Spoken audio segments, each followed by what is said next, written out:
রাজ্য সরকারকে তীব্র ভর্ৎসনা কলকাতা হাইকোর্টের। নিউ টাউন থানার আইসিকে নিয়ে রাজ্যের ভূমিকায় ক্ষুব্ধ কলকাতা হাইকোর্ট। অবিলম্বে এই আইসিকে সরানো হোক, সরাসরি নির্দেশ দিলেন কলকাতা হাইকোর্টের বিচারপতি তীর্থঙ্কর ঘোষ। বিচারপতি বলেন, না সরানো হলে আমি সাসপেন্ড করে দেবো। আমি দেখতে চাই এই পুলিশ অফিসারের পেছনে কার কার হাত রয়েছে। নিউ টাউন এলাকায় প্রমোটারের বিরুদ্ধে জমি দখলের অভিযোগ ওঠে, আর সেই ঘটনায় পুলিশি নিষ্ক্রিয়তার অভিযোগ তুলে মামলা হয় হাইকোর্টে। বৃহস্পতিবার ওই মামলায় অফিসারের বিরুদ্ধে কড়া মন্তব্য বিচারপতির। নিউ টাউনের মতো জায়গা, যেখানে দেশ বিদেশ থেকে বিনিয়োগ আনার চেষ্টা চলছে, বিনিয়োগকারীদের আনার চেষ্টা চলছে, তথ্য প্রযুক্তি হাবকে আরও মজবুত করার চেষ্টা চলছে, সেখানে এই ধরনের পুলিশ অফিসার কেন দায়িত্বে রয়েছেন, সেই প্রশ্নও তোলেন বিচারপতি।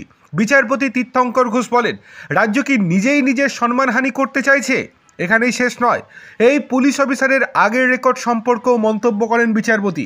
বিচারপতি তীর্থঙ্কর ঘোষ এই দিন শুনানি চলাকালীন বলেন, জানেন, এই অফিসার যখন বাগুইআটি থানাতে ছিলেন তখন 2 শিশু নিখোঁজ হয়ে যায়, 2 দিন পরে দেহ উদ্ধার হয়।